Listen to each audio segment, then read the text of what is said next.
area of the highway between Inadiaso and Brekusu. The robbers shot indiscriminately at the vehicles and in the process killed the truck driver. So what happened to plans by the security services for armed escorts on long journey commercial buses, which have been the target of these armed robberies? My name is Stephen Enti, and this is today's big story.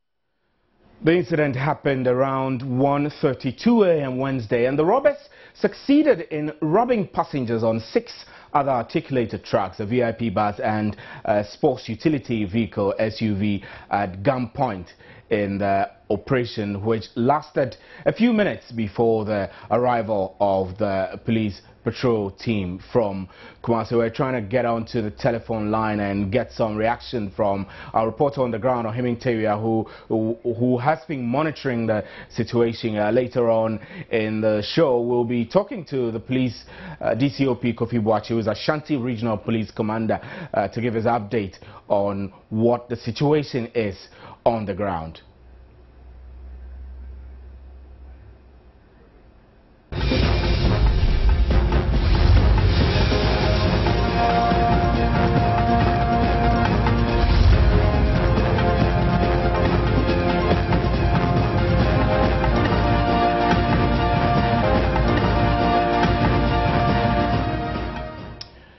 Well, we're joined on the telephone line now by Nana Yacouba, who is the Executive Director of the Bureau of Public Safety. Good evening, sir, and thanks for joining us on today's big story. Good evening, and good evening to your viewer. Now, it's a pretty sad situation. One person shot dead, and this is not the first time we've heard of or seen highway robberies on this magnitude. Are we beginning to lose the plot in ensuring public safety on our commercial buses, especially on long journey? Well, I would say no. No, to the extent that in times past it used to be much more rampant, or the reportage on such incidents were much more rampant than now. Nonetheless, I think that in those days when the issues of highway robbery incidences went on the increase, the police administration did announce some measures they intend to take to curb the incident.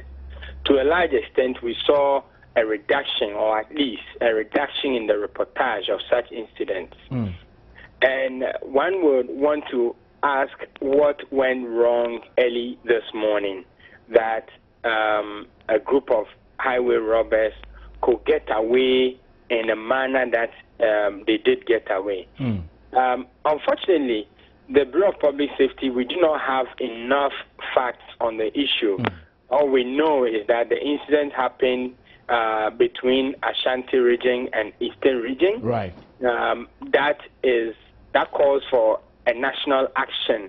I mean, in terms of police operation, because these are two administrative regions. And let's analyze the type of action that is necessary in this situation. I remember that the security services announced plans to put armed escorts on these commercial buses. I'm not sure whether that started. So beyond that, what else can the security agencies do in order to ensure that the incidents of highway robberies would be curtailed?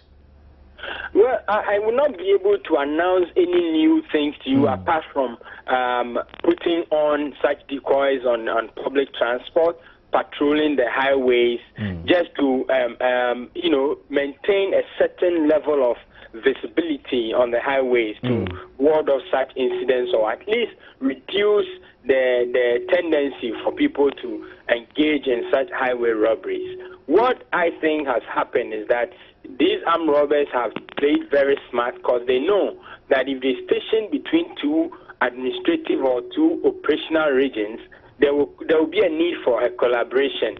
And by the time the police will do their collaboration and move to the scene, they would have been able to get away. And indeed, it worked perfect for them. So what one would expect is that, Mr.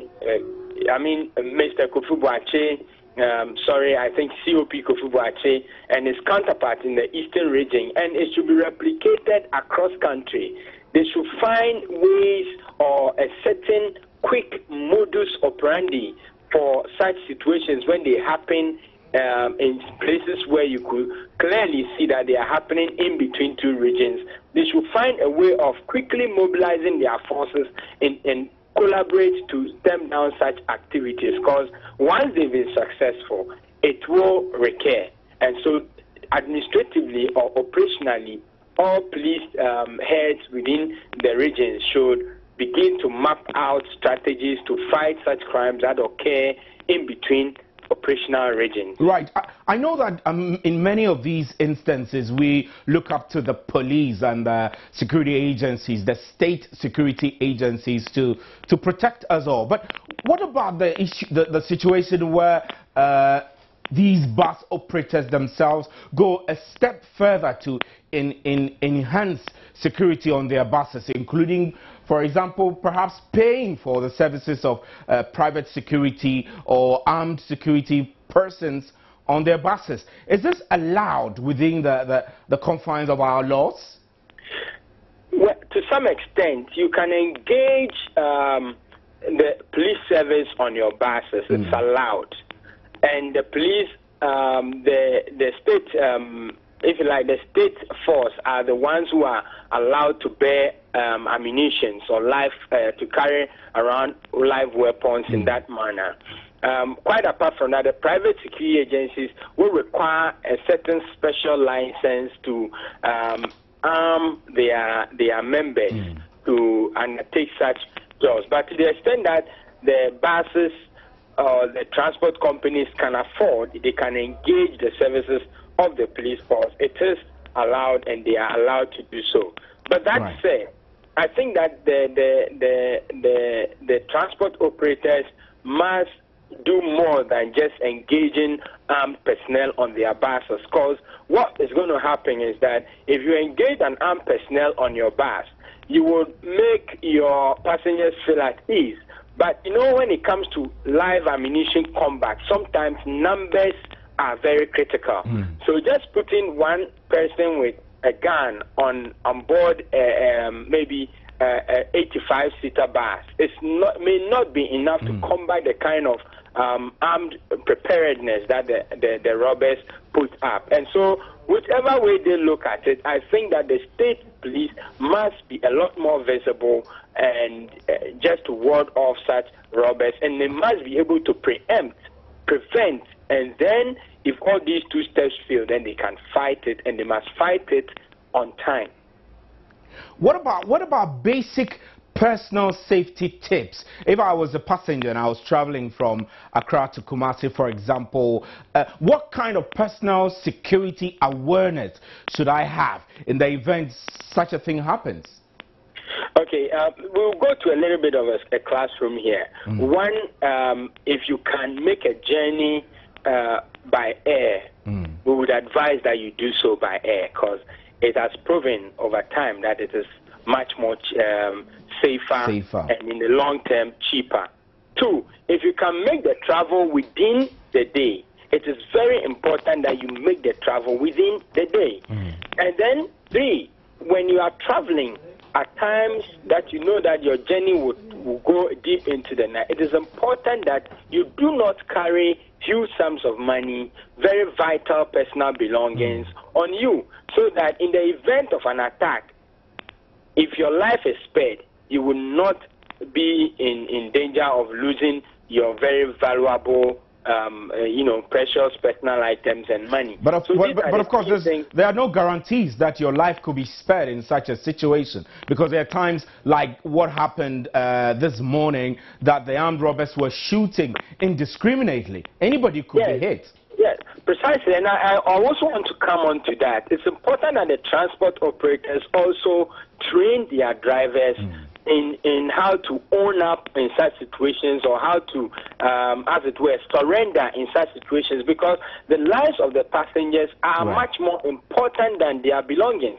So if there's an armed robbery blockade on the road, it is very useless or senseless or irresponsible for any driver to try to hurriedly cross that blockade when you know that if these people open fire on the bus, certainly you might lose some lives. So I think that the entire transport organizations must from time to time be taking their drivers through such trainings. It is done everywhere. Bank tellers, bank workers, and all those things that are prone to such attacks from time to time. They train them on how to even engage very angry, aggressive people. And so in the absence of that, then we will be seeing what we see on our roads. Because if you see an armed robbery blockade, it's important that you approach the blockade quietly and surrender. Right, then I'll have you. I'll come back to you later. We're joined on the other telephone line now by our Ashanti Regional reporter who works with Insura FM, Ohiming Tewia. Ohiming, it's good to have you on today's big story. You have been monitoring the situation on the ground since it occurred. What can you tell us? Yes, Stephen. This is a very far.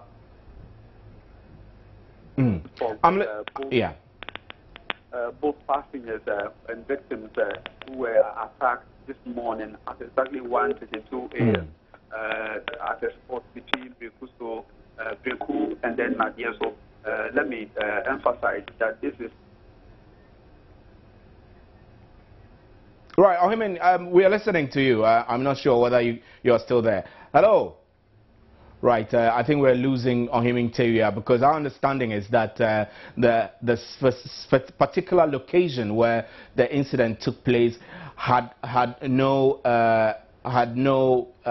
mobile communication service, and which makes it very difficult for us to get through. So Nana Akwada is still on the line. Now, the report we got was that the point at which the robbery took place was a very remote part of the highway, a forest area, and mobile telephone reception was non-existent. So it was particularly difficult for even the passengers or the driver or anybody who was a victim to call for police protection of any kind. Does this worry you, considering that this is modern Ghana? If mobile telephone reception is not covered at vital places, criminals could take advantage of that to harm us. Well, sorry to say that I'm not really worried or surprised at it. Research has shown that crime only gets sophisticated over time, and it's important that the law enforcement agencies try their best to be ahead of criminals. Even in the advanced countries, the United States of America, UK, everywhere that you want to think about in terms of advancement in technology, they do have blind spots on mobile telephony. They do have spots that are dead to mobile access. So it is important that the police, if the criminals with all the resources or the limited resources they have, can get so sophisticated and identify such spots for operation, then it's important that the police try and move ahead and get ahead of the criminals. So this is one thing that we have said. That I am very confident in COP Kofi Boakye. We all know him. Everyone who has been following security in this country knows COP Kofi Boakye. We know his capabilities. I'm sure he just took office a couple of weeks ago in Kumasi. I'm sure that he will rise up to the occasion and engage the people that he must engage to secure those territories. Right. Nana Akwada, we're very grateful for your time. Nana Akwada is Executive Director of the Bureau of Public Safety. So we've been able to raise Ohiming Tewia back on the line. So Ohiming, you were telling us that you were telling us exactly what happened. I know we have the report that this took place around 1:32 in the morning, and then the articulated truck driver was shot dead, and a VIP bus and some SUV vehicles were also attacked in the process. What else can you tell us? I know also that you traveled to the location today. What can you report? Yes, Steve, I can also report that the driver of the cargo truck was shot after he had needed to orders of the robbers to stop. And that is what actually baffles police and the security agencies as to the modus operandi. So if I get you right, it means that the driver of the truck yielded to instructions by the armed robbers to perhaps pull off the road for whatever they wanted to do. He yielded. He didn't resist. Correct? Yes, he did. He did. So what's the police doing currently? Yes, I have been speaking to the district police command as well as the regional police command. A while ago, the regional police command sent a team of delegation to the crime scene to get first-hand information and also visit some of the victims who have been on admission at the Yacouba government and Koko government hospitals. Right. Ohimiteria, we will have you hold. We've been trying tirelessly to get the police, and we're trying to raise the police back on the line. But you say that the regional command and some security officers went to the scene of the crime. Were you with them, or you went before or after they went? Yes, I went there independently to assess the situation. But as we speak now, the vehicle that was driven by the driver, who has been identified as Hamida Dari. He's 32 years old and resident of Talaga. And he actually married with 2 kids. And he was in the company of 2 of his mates when the incident happened. And one of the mates, Yacouba Ibrahim, told me that after his master had heeded to the orders of the robbers to stop, because the load was too much for him, and at the same time the vehicle was just in the middle of a hill, he thought that it was important to stabilize the vehicle before he would just do anything, any instructions that would be offered by the robbers. But maybe the robbers mistook or misconstrued it to mean that he wanted to run away from the scene, and that is why they shot him from a small window. There's a small window on the driver's side of the vehicle, straight onto the forehead, and he died instantly there. And the man tells me that his master just rested on the steering wheel, and later on they realized that blood was oozing from the forehead, and that is when they also escaped through the opposite door of the vehicle. Right. So, we're grateful. We're still trying to get onto the line to get to the police. Right. So we have Chief Superintendent Hamza Yacouba joining us now. Good evening, sir, and thanks for joining us on today's big story. Good evening. I do know that by now you may possibly be waiting for SITREP's situation report from the regions about this crime, so may not have sufficient information to share with us. But I'm concerned about general security arrangements on the roads. I mean, there was a time that the security agencies were considering putting an armed escort on public transports of this nature, like buses and long distance travels. What happened to that? Well, thank you. We really mapped out some strategies in that direction, and I can say for sure that, for instance, on STC buses, we provide armed escorts on those buses along all routes that they ply. We have also, for some time now, been in discussion with other public transport systems. And unfortunately, they have not been so cooperative. In fact, I wouldn't mention names, but I can say that we made an approach to one of such big private transport operators. And we got a strange response. What they wanted us to do was to pay for seats to accommodate our security personnel who would be escorting the buses. But this was a bit strange to us, but nevertheless, we haven't given up. We are still talking to them. Now, what we have done in other areas is to provide escorts for the buses physically by, with physical vehicular escort. Patrols, yeah, so, okay. Yes, and that is done especially between the Brown Harbour region through the northern region to the upper east region, where they are lined up and then escorted from the Brown Harbour, handed over to the northern region. They as well escort them and hand them over to the upper east police and vice versa. And that has been a very effective means. We also have on the ground our highway patrol teams. The highway patrol teams are effectively on the ground. They are always available to ensure that they respond timeously to any unfortunate occurrence. Chief, we acknowledge that the police has done a lot to curb these incidences. The private security expert we spoke to acknowledged that fact as well. But I mean, when we look at this situation in which drivers just get on the road and they meet such incidences, are there specific tips or advice that the police unit gives to drivers on a long journey? Because I'm thinking that if you're physically providing security escorts, that's one thing. But what about education?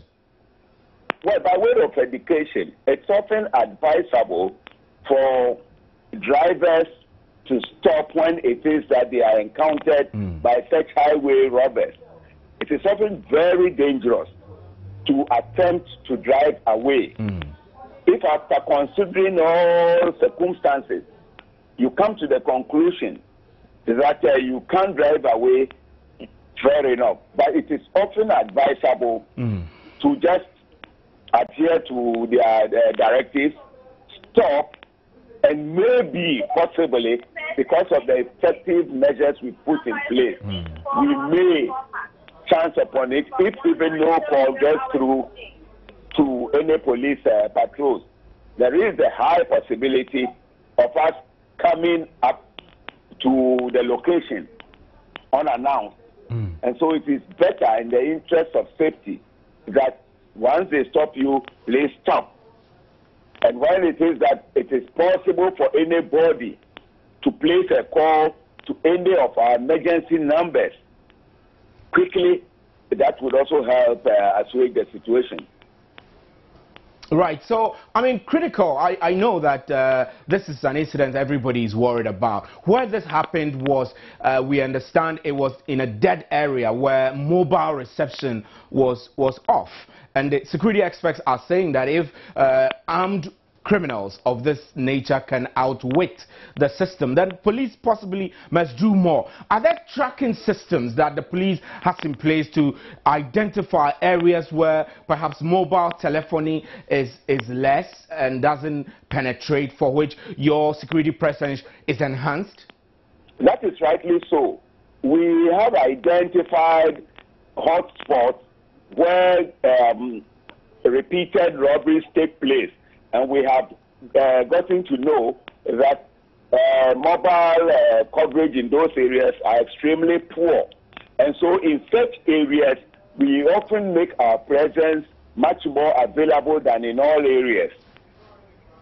So that is actually what we do. We make sure that those areas are well policed. In fact, as I speak now, the other measures that are in place is to quickly put up tents. We are putting up tents in such areas, and these tents would not be static. They would be moved periodically, so that we can also spring up surprises when there is the need to do so. Right. So, I mean, this kind of tip you're giving is mainly for drivers. Let's look at passengers. If you're on a passenger bus and something like this happens, what should you do? The only fact, the truth of the matter, is that once you are encountered by these people who are armed, you certainly are unable to fight back. And so for your own safety, you just play their game. Listen to them. Whatever it is that they want you to do, please do. Just do it, because you cannot just fight back. The dangers are that whenever it is that passengers attempt to obstruct any actions by such people, once they are unarmed, the danger is that you are going to face the firepower of the miscreants. And so it's better to obey their instructions, observe them critically, if they are maxed or not maxed or unmaxed. Observe them critically, watch their mannerism, the way sometimes voices can stick to the minds of people, watch the way they move, listen critically to whatever language they might be speaking, avoid looking them directly in the face because they would suspect that you are trying to picture them. Right. And so it's better you play it cleverly, watch their mannerism. And this can help when it is that some people are picked up and paraded for public identification. In most cases, we're able to get corporates through such means. Right. Thank you very much, Chief Superintendent Hamza Yacouba. He was yes, sir. That we are assuring the traveling public that we are certainly on top of the situation. We know in time past the number of robberies, highway robberies that used to happen on daily basis. We know we've been able to reduce it, but we know it's difficult to eliminate it entirely. But they should bear with us. We are improving upon our methods and tactics, which we are not able to disclose to the public. Right. But then they should be sure that we would get there. Right. Thank you very much, sir, and we're grateful for your time. This is where we wrap with today's big story. We'll be right back with an interactive segment. Stay with us.